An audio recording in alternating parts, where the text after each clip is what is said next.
see that stink bug going into my son's soccer cleats.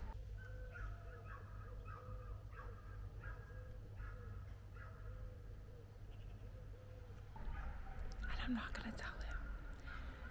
I'm not going to tell him because I've told him a million times to bring his cleats inside. Sometimes there's a price to pay. So I know stink bugs got their name because they stink when you kill them, but his shoes stink. Do you think there's any type of coincidence that the stink bugs are attracted to his stinky soccer cleats? Anyways, let's get into this. I'm sick, but I need to do this again. It brings me happiness. It gives me fulfillment to share what's going on in our world in Serbia with my fellow Serbs and my Canadians who I left back home. And I mean, you gotta get up and just try to make yourself feel as normal as possible, or you may not be feeling normal again for a really long time. All right, when I tell you I am sick, I don't know if it's COVID for the third time, not the third time since I moved to Serbia, but I have 100% had it twice already. Once when it first made its arrival in Canada, February 2020, and then I had it again 2021 December. So I know what it feels like, and if you listen to me breathing, that's me just taking like a breath out.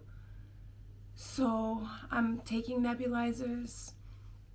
I'm treating it the way the hospitals would treat me in Canada with somebody with a lung problem, which I have. I'm gonna be okay. And you know, when I look back and they were like, oh my God, if you are immunocompromised and you have lung issues, you're going to die. It's my third time. Does it feel awful? Yeah. Do I lose a bit more smell every single time? I do. At this point, I don't even think I can smell cow manure. I'm not complaining. But it's tough. But again, I just needed to get back to doing the things that I love. Being in bed for I guess 6 days now. It is not for me. I am not one of those people. I cannot just lay around. I am going crazy. I have everything I need here. Oxygen, reader, my nebulizers, my family. I have what I need to get better. It's just gonna take some time. Enough about this and enough about what's going on with me right now, because I know what you're here for. You're here for more information that I want to share with you about this beautiful country that I picked up one day and decided to move to. Let's talk about money, working in Serbia as an expat. What does that even look like? Like, how do you even begin? These are the questions that I get, guys.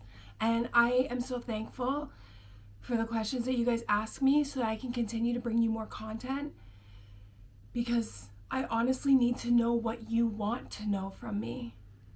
And if I don't know, I look forward to investigating and getting the information I need to get you the information.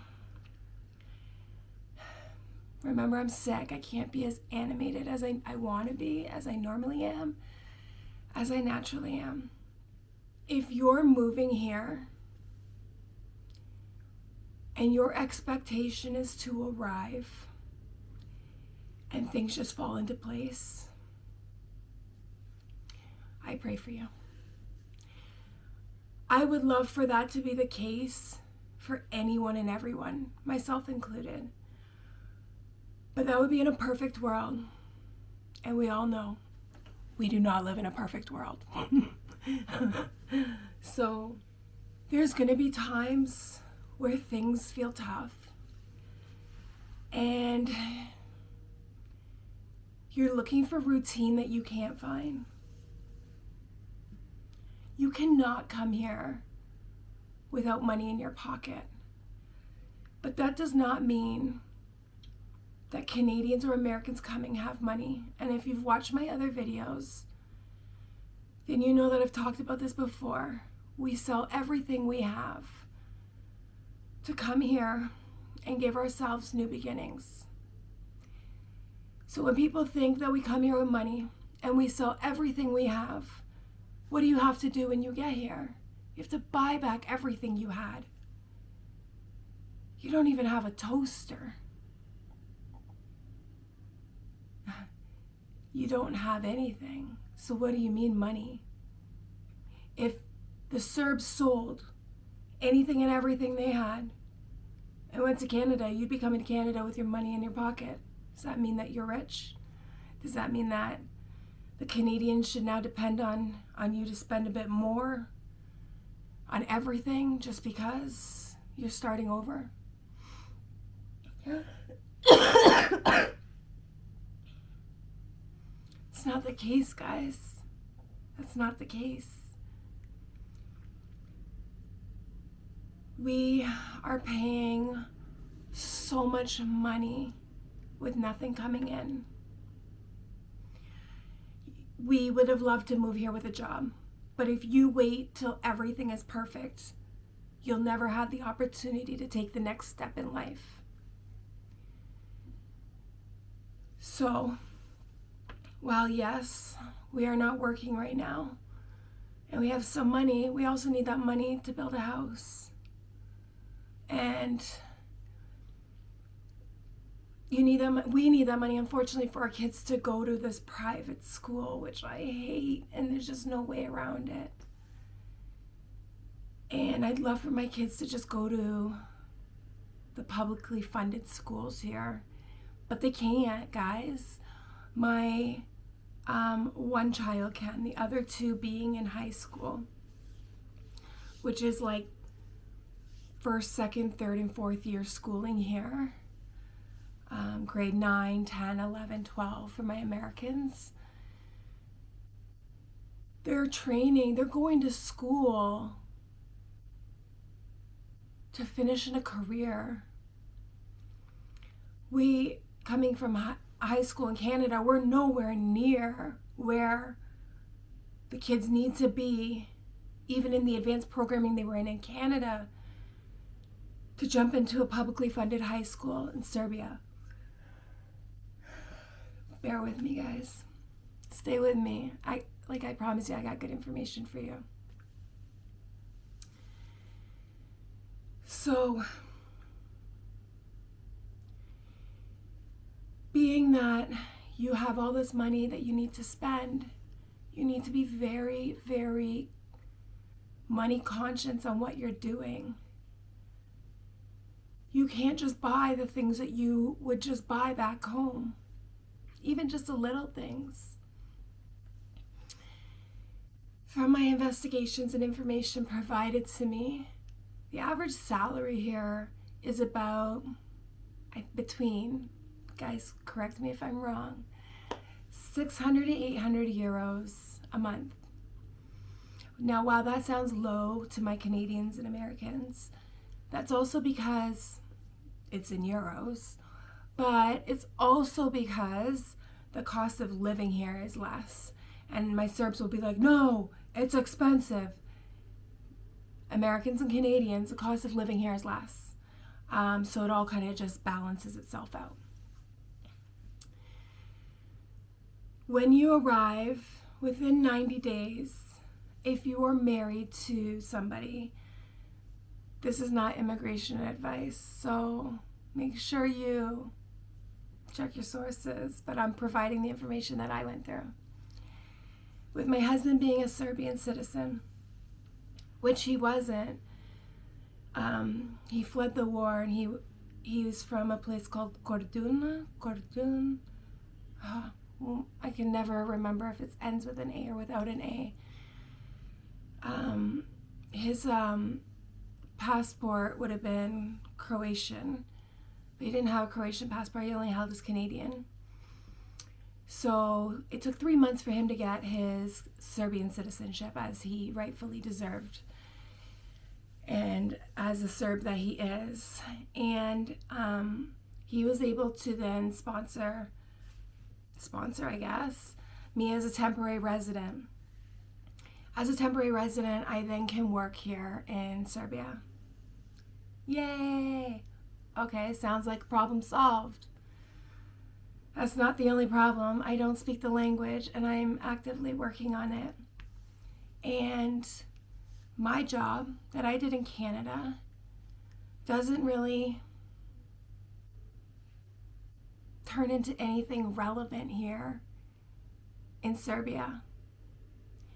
So I'm in the middle of still just trying to figure out where I'm going to fit in the country with my lack of Serbian and my extensive knowledge in the fields that I worked in Canada that will never really compute to anything here.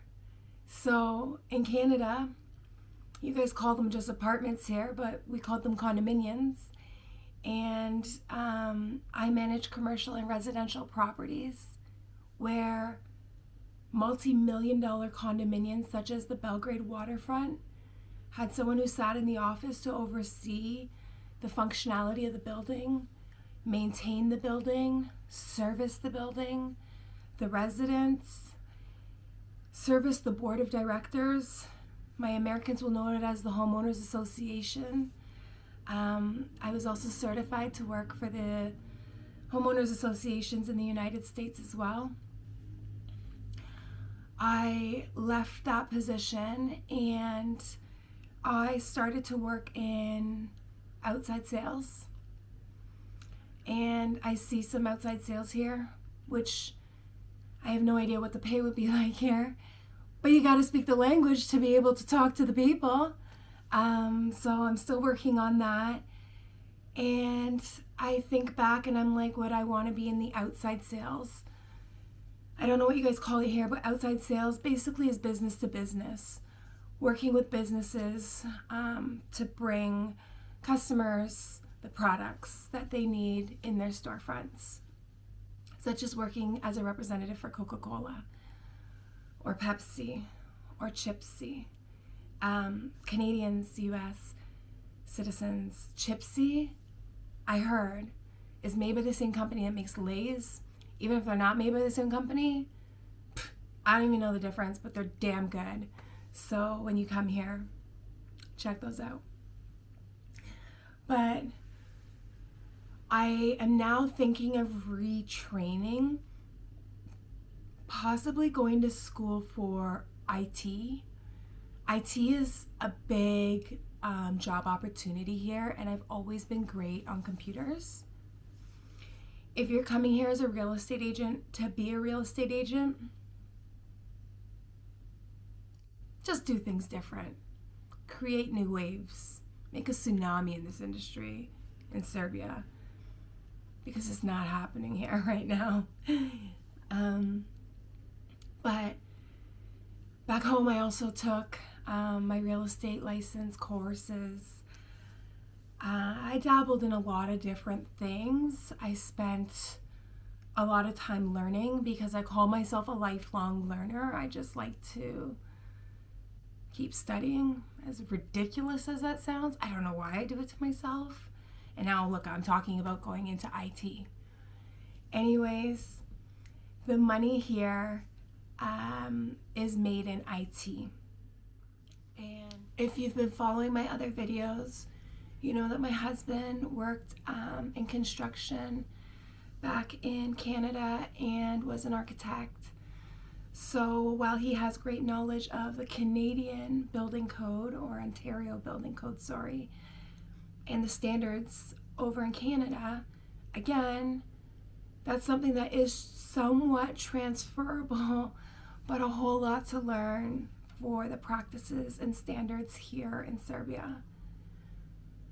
So something to consider if you are deciding to move over to here, coming from Canada or the US.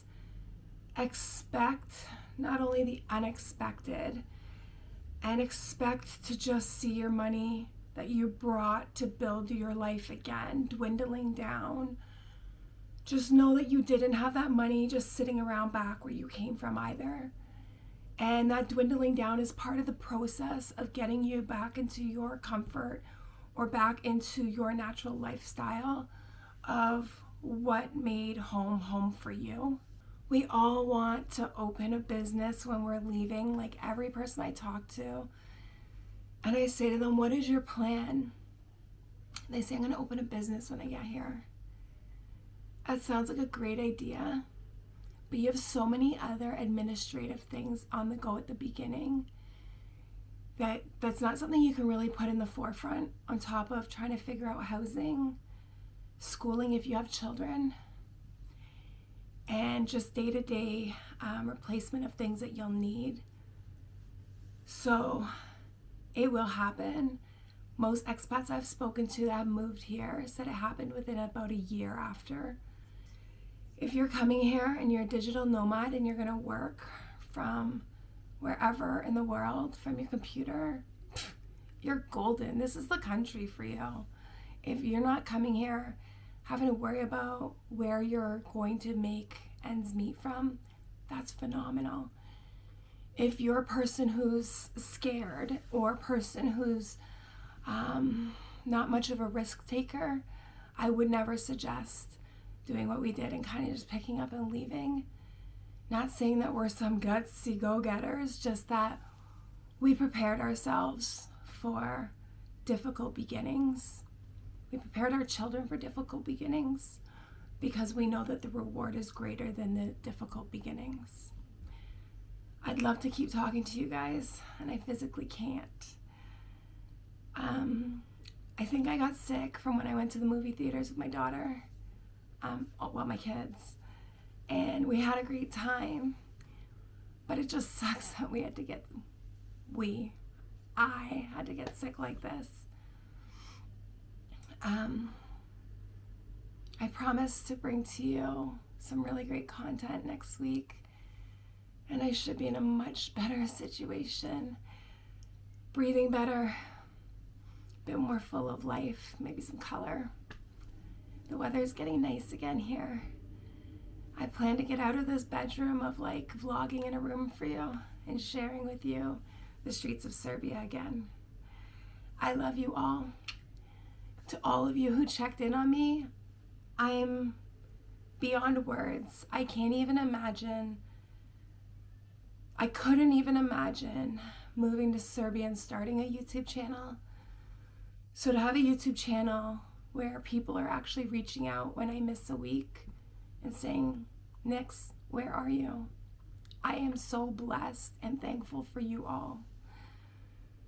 I will talk to you guys soon. Message me if you have any questions. And I'm working on a website for you guys. Ciao.